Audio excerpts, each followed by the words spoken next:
Oh, here we go. So we got two microphones that actually don't work that well. Well, I think But I know you guys know how to speak loudly. because we're and trained your in voices. theater. Yes, you I was are. acting crazy again, like the wrong stuff? Well, it's not as bad, but they just don't sound very loud. Oh, okay. Yeah. So, theater voices, yeah? Yeah. There you go. Just a mother stage. Yeah, and I couldn't even move these, so just, You will be penalized for arriving late. It's a theater. You will have to pay up. No, there will be no late seating.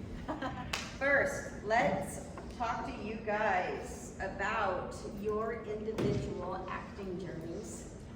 Right. How did you get started, and in your case, directing journeys in your craft? You can begin, Courtney. All right. Let's start out as a court lecture. The thing is, obviously our first feature was Children of the Corn, so it really started with that. But as far as getting there, I studied with a guy named Virgil Fry, and he put in another movie later, Winter Seagal. So I started studying with him when I was 13. His daughter was Soleil Moon Fry, so she was like 6 years old, hanging out in class back in the day. And yeah, he helped put Easy Rider together. He was in a ton of movies. And he just really taught me my craft. He got me my first reps and all those things, and that all led to Linda Francis, who was the casting director in this, who became a fan and cast me in another movie that didn't happen, and then brought me in on this, and it came down to the last scene even for the role. She was definitely the person championing me to go that direction. So I owe her a lot, as well as I owe this guy a lot. And I'm a method actor. I'm a guy who works working from the inside out. Making choices that. And when I would come on set, I was so in character. I'd be looking like so crazy. He'd just be like, "So are you understand what I'm saying?" And I'd be like, "Just roll." Like a linebacker in football. That was pretty crazy, right? So there you go. That's my story. Game face. Yeah, game face. So Yeah. did you think he was Malachi? There's a cool story. You can tell. No, you tell it. Or You the tell it. guys will tell it. When he did arrive for his first interview on the casting, and I'm sure you're familiar with the idea of meeting actors, talking a little bit, seeing what they're like when they're relaxed, and then saying, "Would you do the scene now?" And you give them the paperwork and the written scene, and then they act, And so Mr. Courtney came in. He was very intense, and like the character in the film, he was real straggly, and he just looked like out of the weeds. And he's really intense. And the man that read with him, who was a colleague who worked for the casting agent, Linda Francis, was kind of a little nervous. And he was just vibe. He's ready to go. So he reads this scene, and it required him to get physical. And so he grabbed the casting agent, got physical, and pulled out, and I used harsh language, went off, "Okay, huge machete," and put it up. No, it was and the producer and I were just shocked. And the poor casting guy jumped up, and that's it, I quit. I'm not doing this. I will not work with these nutcases. That was it. But it proved to be the right thing, because he brought the intensity and the idea of preparation to the auditions, which was really quite important for the actual outcome. So, he proved himself right there on the day. Listen, And that was it. if I was one of those actors who could just go in and out, there are a few people I know who can do that. You can talk to you 1 second, they say action, and they're right in there. I'm just not that guy. I got to build up to it. I got to get fully immersed, and once I'm in, I can't come out like that too easy. So I can't go in an audition and talk first and then act. I tell cast members, let me just do my shit first, and then if you want to talk after, cool, because I just can't do it like that. So that's just how I work. So how did you become a director? It's a long story that you don't need to hear. Only take 45 minutes. But Pull up a chair. I wanted to make films when I was younger, and unfortunately in the family we don't do that in our family. We become lawyers, doctors, and these kind of things. My father was pretty strict about our education. We must have a PhD. So we got in a lot of arguments, and so when I went to university, I found ways to study cinema, which I really enjoyed. The school didn't offer that, but I found courses and made up courses. And then I went immediately after university to Los Angeles to work, and I got work as a runner, an errand person for a company that made television commercials. And they had a very large studio and equipment and cameras and so forth. So I just was there 24 hours a day, literally, as a little studio rat, watching really important cinematographers work and watching crews work and learning how it all went together. And then on the weekends, eventually I took over the management of the stage, so I had keys. So on the weekends, I would go in and I would take pictures of advertisements like perfume bottles or album covers, and I had all the lights and the camera, and I had film, so I would shoot these things, and the assistant editor would cut that work off of the reel that came from the lab on Monday. So I would look at it, I trained myself until I got caught. Then the management said, well, if you two guys know how to do this, then do it all the time. So we won't shoot the package of soap at the end of the workday, which is normal in a commercial. You have a package shot, Coca-Cola bottle. You do it on Friday. You two go in, and all day Friday you work and you make the product look really nice. So I developed a reel of individual shots, and it got better and better, and I started to be cocky, and I started to get longer shoots, longer things, and then a guy I worked with, we made a pact, and we started making our own commercials. We sold my skill set to advertisers, agencies, and they let us do stupid things like Target commercials. I shouldn't say stupid, but small things. And eventually one of the guys that worked for us went to work for the studio that made Children of Corn. And he said, you helped me, I'm going to give you a choice. Here are 3 films, which would you like to do? So we decided we would take Corn because it was Stephen King, it was a horror film, it was quick, it was easy, something we could take our company, the people we worked with, which made the commercials with us, to Iowa literally the next day kind of thing. And so off we ran, and we made it up as we went along. Wow. So that was really the big break in the features, but I'd done a boatload of commercials. Good tasting tuna. So I knew how it all worked. But yeah, that was it. Mr. Franklin. That's a question. Believe it or not, I was a shy kid. In 8th grade, just being very short and looking young, but I was president of the student council, very small Catholic grammar school, 1 8th grade, 1 7th grade. So they asked me to write a play. So I wrote a play about illiteracy, and I had characters like Tom Sawyer and other come out from books and help this boy and girl try to learn how to read. And then we performed it for all 8 classes and the nuns and the priests, and it was a huge applause. I go, whoa, this short kid has found where he belongs. So it's just, from there, I just fired up like live theater. And starting off in high school, I just did every single play I could, whether it was props or whatever, I just did it. Once I got 16, I got my driver's license, I was like driving 30 minutes here and there, doing different community theaters. And then at 16, I knew I wanted to go to University of Illinois. I'm from Chicago originally. And major in theater, I did that, and I looked so young, and I was over 18 by the time I graduated, that I knew I wanted to go to LA. Some of my theater friends in college went to New York, and I said, I could do theater always. And I did theater in LA too.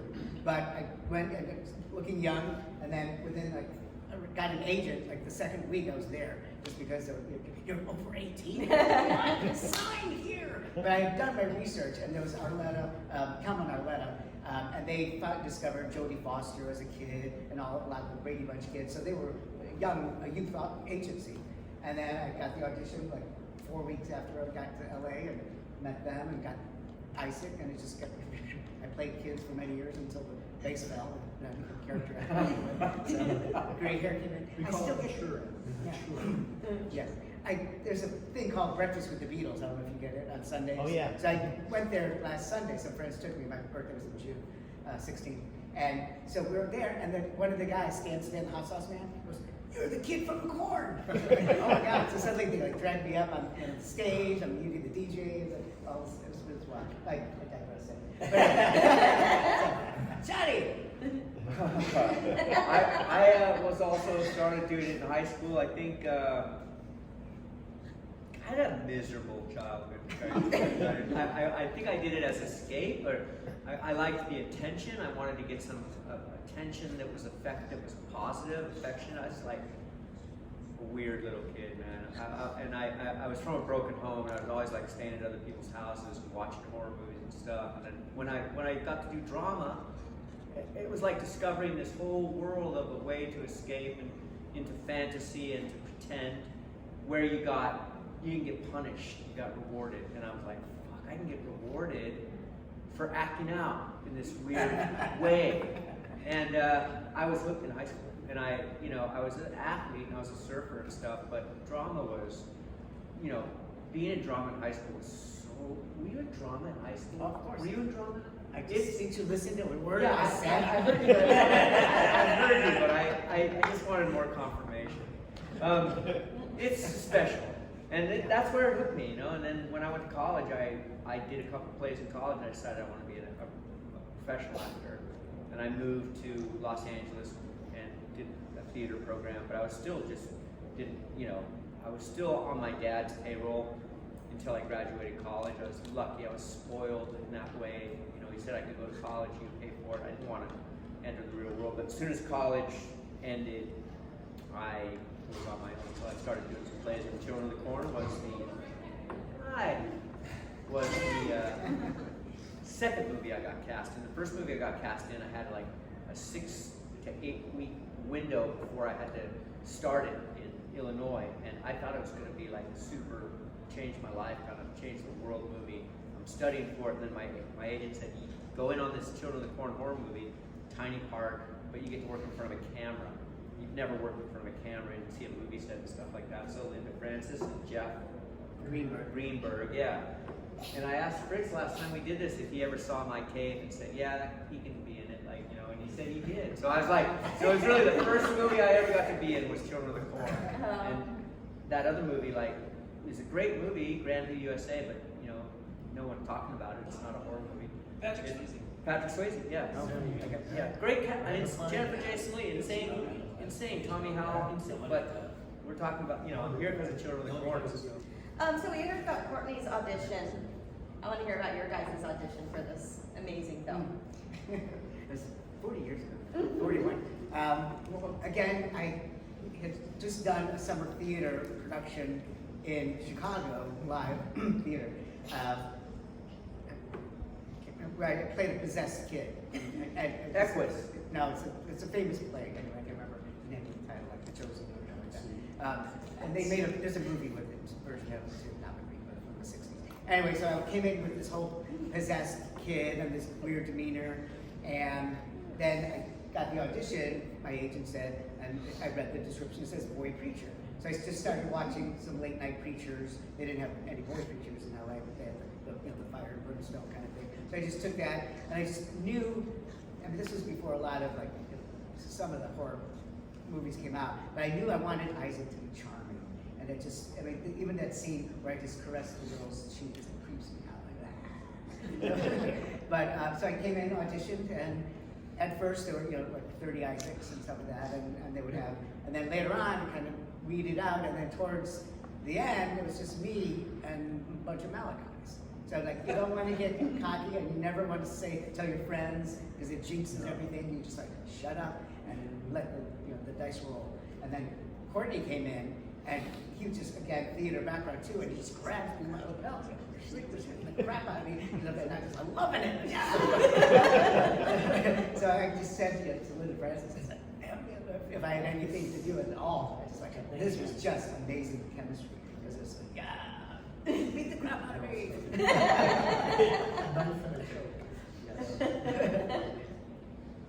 I don't have a story. I told my story already. I came in, and I was already cast to do this other movie that had a big cast in it, and my agent knew Linda and Jeff, I think, and you know, they're just looking at me, and I'm like, "Do you want me to take my shirt off?" I'm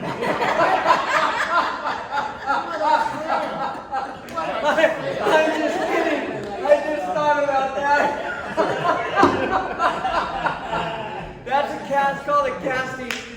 You know, I did that whenever I could, and I'm just kidding. I did it. All I did was sit there and tape. It's not much of a scene, you know, like, I think I made something out of it, but you know, when you read it on paper, the guy just doesn't have anything to say. You know, there's not much acting involved in my character until I go into the cornfield.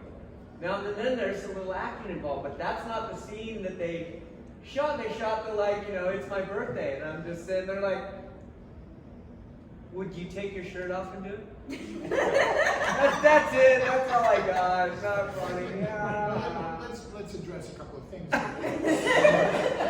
of all, I don't see people naked. It's all right. But the reason you were in for the auditions, and he was sent in on tape because of the size of the role. And the audience wants to, you have to make some consideration for the size of the role. And it's a big, major role. You want to meet the people and talk and make sure that the ideas are correct and your choices are good and their choices are good, because we all, as filmmakers, listen to each other's interpretation of role and character. It's very important. So, yeah, so John's role was smaller, so it didn't take that much in the audition. It didn't sit in the audition, so we'll look at them on tape. But Linda Francis, and I recall this very vividly, clearly, said to me after we watched it, he's going to be something. He's got to be in the film because he will be something down the road. Don't think that this role is small. Think how this will be great later. He'll be in it. So then I cast Robert Downey Jr. in the next film. I took that advice. And James Spader. And Spader. That's It's absolutely true. I mean, It is. She made a very good point. She had an eye. all Oh, for three. sure. She had an eye. She had She the really pick did. of the movie. Linda. She could pick people out and say, that person's got the Linda Francis. She was quite good. Is Linda Francis still alive? No. She just died then. No, No, maybe a it was. couple of years ago from cancer. I should send her a card. Wait, down, sir. Too soon. Do we have any audience questions? Yeah, I don't know. He answered it right after Oh, Oh, I psychic. beat you to it, Yeah. sorry. He did a good job reading my mind. Anyone else? Yeah. So, since you played Malachi, how many times did you walk into a restaurant or a store and people just ran out screaming after that role? Oh yeah, I know that was the big adjustment, right? Is once the movie came out, just like everywhere I would go, I mean, kids would see me and like literally cry and run to their mothers and stuff. And I was just not ready for all that. It really. Yes, I grew up in California where there's a bunch of cornfields, Oh God. and we would drive. My sister would do the theme song. Where in California? Modesto. Huh? Oh, sure. Yeah. So we'd go have the cornfields, and I'd be like this, and I'm like, tell her to stop. But Yeah, I just really wasn't ready for all that. It was very overwhelming. But what I came out of it with was the power of cinema. I was like, my God, the power of cinema. And if you're fortunate to get into some things that have some, horror films, one thing so like a movie like Memphis Belle, something historic, but like you have a chance, to influence. You can have some impact in the world with cinema, and that's what I took away from it. But yeah, I'm still not honestly very comfortable with You the made me whole public fear access. redheads. Conventions actually helped me get more comfortable with it. Do people scream out at you? Outlander. Or out there? Yeah. Yeah. Do they do it? I know they must do it here, but do they do it in public, like in the grocery It store? used to be pretty bad. Yeah. You go to I couldn't even go. I go to a mall, so you just grab me and take me to their friends, and I'd be like, dude, just pay a couple bucks, I'm a person. This is not a product, Right. It pissed me off, Yeah, no. And so it's one thing they say, would you mind coming over? That's cool, but don't just like grab me like an object. You're a puppet. Yeah, so there's a lot of weird stuff like that. But that's, look, now, hindsight, I'm just blessed to be known for something. I'm amazed at this movie. 40 years later, we're still talking about it. It's a miracle. And we're hitting that anniversary. This is it, 40 Yeah, years. 40 years. Yeah, This this is year. it. Yeah. We came back in March. I remember critics, saying some pretty not nice stuff about me individually, but also the movie, this and that. And I think that those guys are all retired. They're not on TV anymore, and we're on the right side of history. Who knew that horror was going to become so mainstream like it is now? I don't think any of us saw that coming. And who knew that horror conventions would be year round? Yeah. And Courtney and I started like 20 years ago doing Just stuff. It was October. just like in October, Yeah. fall. Maybe it was one in September, but now it's like January. It's like every month. Yeah, it's just completely become mainstream. We're your people. That's right. We are. You had a question? Yes, I got a few things I want to say. Courtney, I met you on the East Coast a while. The first time I seen Children of the Corn, I call it a Malachi double feature because it was a double feature with Children of the Corn and Hard Bodies 2. And talk about going from when he was in both of them. I know. So talk about going from one end of the spectrum. He's a badass, mean motherfucker over here, to a geek that can't get laid in Hard Bodies 2. I got laid at the end. What are you talking about? Yeah, that's right. It took the whole movie though. And then I also wanted. He started. I Oh, she just walked in. also wanted to ask So during Children of the Corn, Isaac just appears, and you hear the little girl going when Isaac.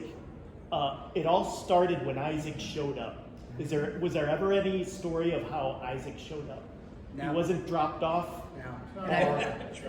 Yeah, I know. Parents are like, we don't want you. I Or he always sort of escaped. imagined he was manifested in the cornfield when it just came out, you know? Okay. Obviously, it was before the adults were all killed. Yeah. But in the short story, because I was a huge Stephen King fan forever, so I had night shift with all those short stories. Okay. But there's no mention, just that line. Just Okay.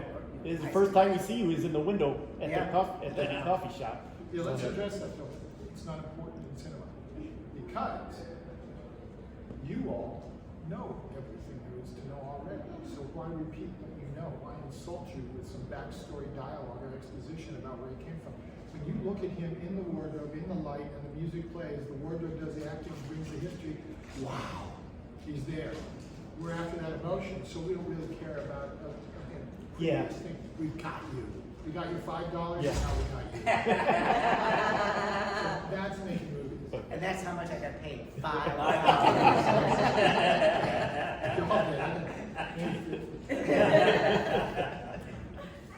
So great movie, right? Staple piece.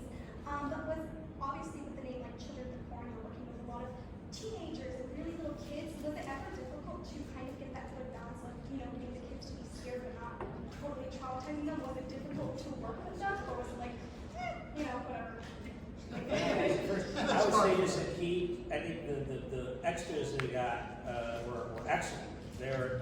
That was what was really blew me away is that, and this was we got from the theater, right? Theater group, the Sioux City Community Theater. And they were deep in it. I mean, like they were just all in, and so that made it even that much easier for us because it was just like we had the environment around us. They were great. So I guess I don't know. He had to tell you, but it seemed to me that everybody was just full in.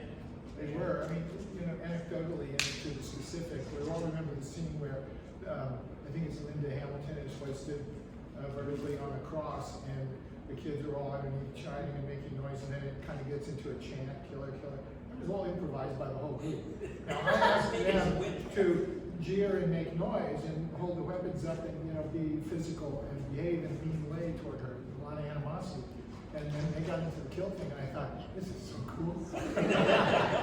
This is great. These guys just went into it, and they did. They went deep. They threw the dirt on themselves every day. They wanted to dress in a certain way. And even if you throw something at some kid to like improv or whatever, I'd be like, wow, that was like a great job. The kid just took it and ran. They were really good. And I'm going to Iowa for the 40th anniversary. We're gonna do a screening where the flagpole is for the movie. I know the guy that was my best friend from the extras is going to be there. I've talked to him for 40 years, but I'm sure he said last time he went, several of the extras are going to be there. So that's going to be kind of wild to see all these people I haven't seen in 40 years. Do you know when that's happening? Like It's, July 17th? yeah, it's this month. I'm not sure which date, but it's 17th. Okay. Middle of the month. Yeah. Oh my God, that sounds amazing. Check it out. We just go Children of the Corn in the movie. Is that where? Yeah, there's we have a film historian. This man's followed the film. He's a huge fan of the movie, and he's followed it. And he promotes things, and he got it organized this event with a man who puts on screenings of films on the sets around the country. So, name a good horror film. Friday the 13th. Yeah, he'll go to the town and put it on. And so a couple of years ago, he did the corn thing. He's done it about 3 times now. Yeah. I was invited in. It's really cool. You're outside at the flagpole, and there's too many people, and there are people in the film, and they all dress, and it's just kind of fun. It's a whole day of taking a tour, seeing memory lane, what was there and what's there now, and the 3 or 4 towns that we used where we made the film, because it's not really one town. It's You're like 3 or 4 right? towns. No? I met somebody recently. I thought they were involved with the putting it together. So, but the Children of the Corn movie would be the way to find it. Yeah, childrencornthemovie.com, and he's got all the information. We've all signed, at the beginning of the film, there are the children's drawings over which are the credits. These are the cast, there's the director, etc., and so forth. The number 4 credit is our friend Linda Francis, the casting agent. So the producer still have, and I still have, a lot of the drawings, the ones we used and the ones that we just mocked up that weren't as good, so we chose the ones to be the plates, that's what they're called. We took hers, we've all signed it, Linda Hamilton signed it, Peter Horton signed it, it's being framed today, and it'll be auctioned off. The money will be given to the Sioux City Community Theater. Which is where he found the kids 40 years ago. So look, go to the website and you'll see it. He may have a picture up already. It's kind of cool. It's the original thing. It's kind of neat. Expensive. You said you're a method actor, so during filming, did you purposely not make friends with other people, or were you a character? He actually had us do that. He had me not be nice to the kids. And I don't know if Peter Horton he told, but Peter Horton was not very nice to me. So I think he told him to. So John said that none of that, he had none of that going on, but I was definitely told not to be nice to the little kids, so to kind of keep them intimidated. So, but that was him. That was him doing a little method directing. I'm making it up. Do you still have the carving of the pentagram on your chest? Take off your shirt. He just wants to take his shirt off. I do. Anyone else right now? She has a question. Oh, I didn't say you did. What's your question, sweetheart? No question? I think you had. Oh, I was saying yes. Oh, yes, to take your shirt off. It's not true. It was 40 years ago. So speaking of movies standing the test of time, obviously modern movies haven't had that test yet. That was only 10 years. Can you speak up a little bit for me? So bringing back to movies standing the test of time. Yeah.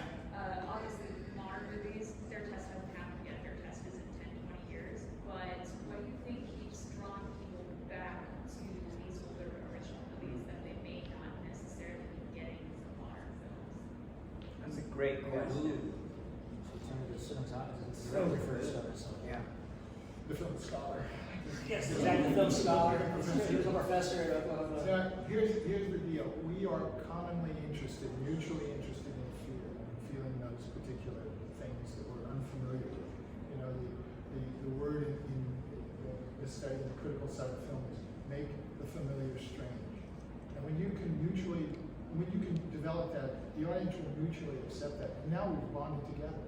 So when a film bonds people together and that makes a community and they talk about it, then that makes something have legs and longevity. And I think it's not just horror film, it can be any kind of rom-com or it can be an action film or whatnot. But to point to the other side of the scale, there's nothing in a Marvel film that bonds me to Marvel. I mean, I don't really care about the superhero doing what they do because it's too fantastic. I don't believe it, it's not organic. I believe walking down a dark road at night with noises that I'm not familiar with, and corn that shimmers kind of in the moonlight, and then maybe there's a voice or a weird thing. Man, my pants are wet. So you all feel that now. Let's go on. How about this Dodgers? So you know that's I think that's what does it when there's a mutual experience among the audience. The viewers. Yeah, I think they're just relying too much on special effects and VFX and everything that is, and not enough story and not enough character development, right? I think that's what it is. I think it's something that and I think you just, and I think what nowadays is that they're just making family films and tentpole films to make a lot of money, as opposed to, so it's harder, you have to search harder to find stuff that might actually move you, you know? Also, I think as so many people come up and say, I saw this movie when I was 7 years old, you know, and now I'm a parent and I'm worried about my kids and I'm locking the bedroom door. So again, it's a generational thing that as it goes on, you know, people now and the grandkids are seeing it now. So that just reinforces it as well as it being, you know, a type of experience, more reality. Any ideas there, Phil? Oh, yes. What was the question? No. I think that back then, for some reason, I could be wrong, but it seemed like we were very sincere in our acting and directing. There was no cynicism. There's no meta referencing. You know, we weren't sarcastic or ironic. We were completely sincere. And I think film likes that. I think audiences pick up on that when they see 80s films and everybody is it's innocent in a way.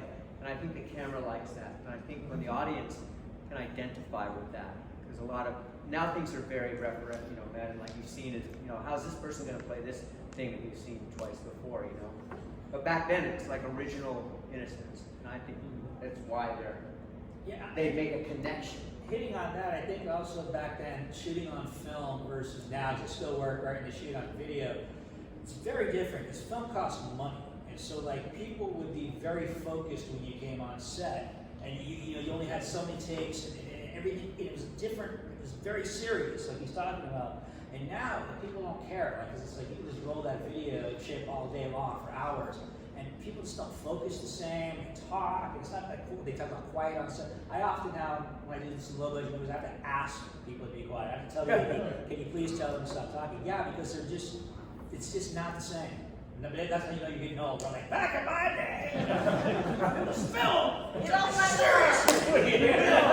Yeah, but I do miss it because I like that focus when you come on a set. Everybody's just, they take all these hours to prep and light, and then they finally bring the actors in, and it's a magic moment. And everybody's just riveted. That's when it's at its best. Film also looks better. Absolutely. Than digital. Not comparable. I don't even know what it is, but It's 3D. It's got more depth. digital right? is just so clean, too clean. Yeah, too clean. It just doesn't look good for me.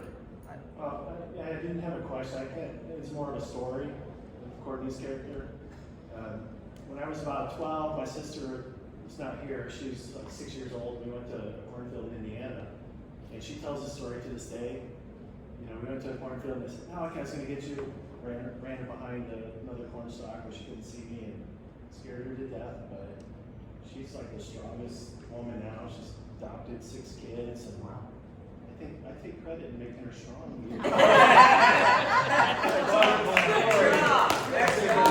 Clarifying your 6-year-old sister. Fantastic. Yeah. You only have to pay for therapy sessions for a That's year. right. That's right. I've heard many of those horror stories, and I'm telling you, many.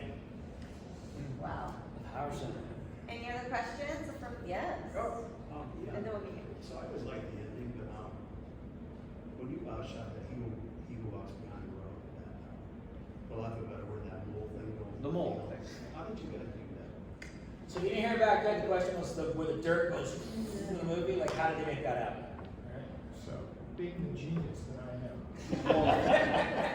So Courtney's note about the cost of film is absolutely true. And we were not given a lot of money to make the film. And being people, my business partner and I, making commercials, we were inventive, very innovative on the thing. And the film is filled with our little tricks and things. And not knowing exactly at the time I got the film what the monster was going to be and what it was going to look like, I was just worried all the time about how do I make this thing that's being spoken about and feared become physical. How do we physicalize an entity? How do we make a familiar strange? And we were literally in the cornfield or at a farmer's place during the process, and there was a tractor, and there was a wheelbarrow. And I looked at the wheelbarrow and I said, that looks just like a hump if you turn it upside down. And I thought, cool.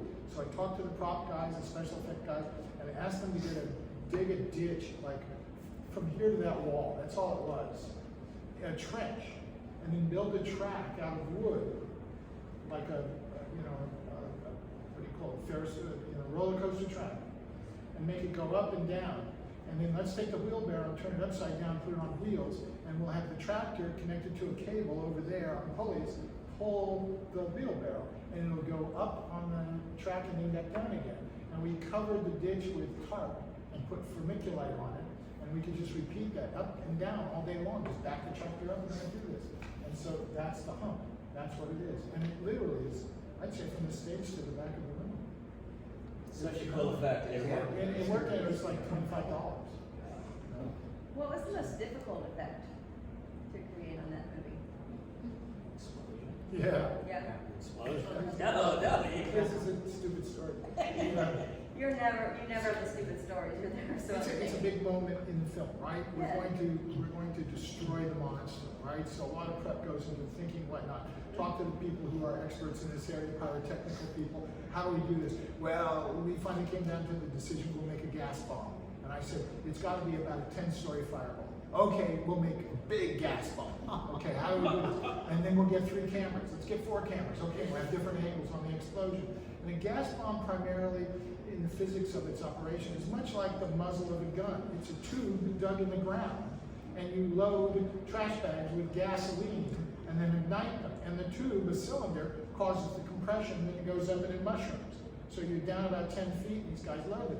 So, big day, freezing cold, it's awful weather.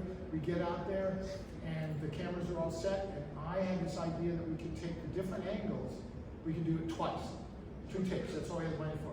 We can take each take from different angles, and we can superimpose them on top of each other, so the explosion will be bigger. Just don't move the cameras. But because it was cold, the idiots running the cameras and the drinking that went on caused the cameras to shift, and we got these awful shots. So we went to an animator who, for $5, made these flames. He was a big animator, and he didn't want to help us, and nobody would pay him. So we got this kind of hybrid thing. It kind of worked, but didn't work, and so we hope the sound would be good. And I closed my eyes for A gas bomb. What could go wrong? That's exactly right. Saw a question back there, yeah. Forgive me if this is good answer yet, but besides Children of the Corn, do you have a favorite Stephen King story or movie? Shawshank Redemption. Dead Zone.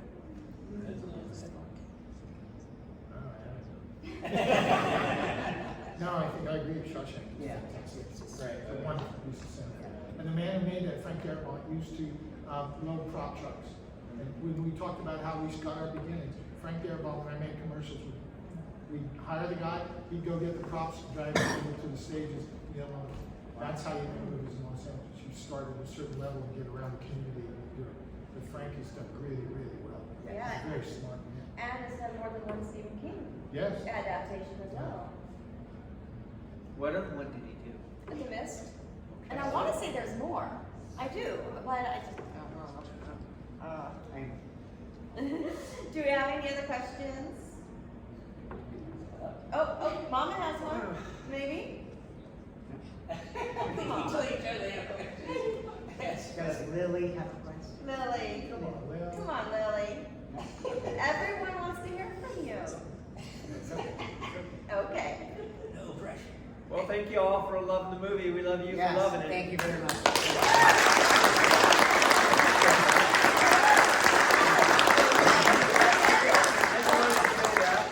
All right. Oh, now you have that one? Yes. When do you recommend her watching it? 13. Okay. My children didn't watch it till college. Only because, oh, Dad, we're not watching that stupid stuff. Oh, she loves it. But I How don't- old is Lily? Tell them how old you are. 6. She'll be 7 July 23rd. Oh, happy birthday. No, that's my birthday. She's my spooky buddy. Oh. Okay. All right, we're gonna let her go now?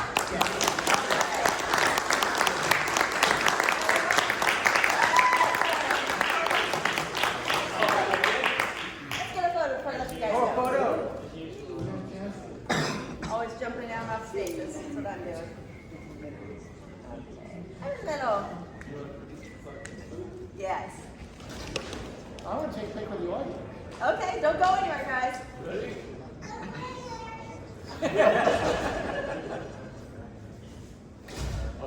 Alex, do you want to come up on stage and take a picture with the audience behind us? Yes. Let's do it. Exactly what I want to do. I was hoping you would ask. Alex is amazing. He's my right hand man. He's the director. Hey, director, get over. He's the director. Thank you, Come on, guys. Lily. Can I hold you? Can I pick you up? You okay? All right. Blink if you have to. Blink if you have to. Everybody ready? 1, 2, 3. Oh, good. All right. All right. Thanks, everybody. Thank you, Alex.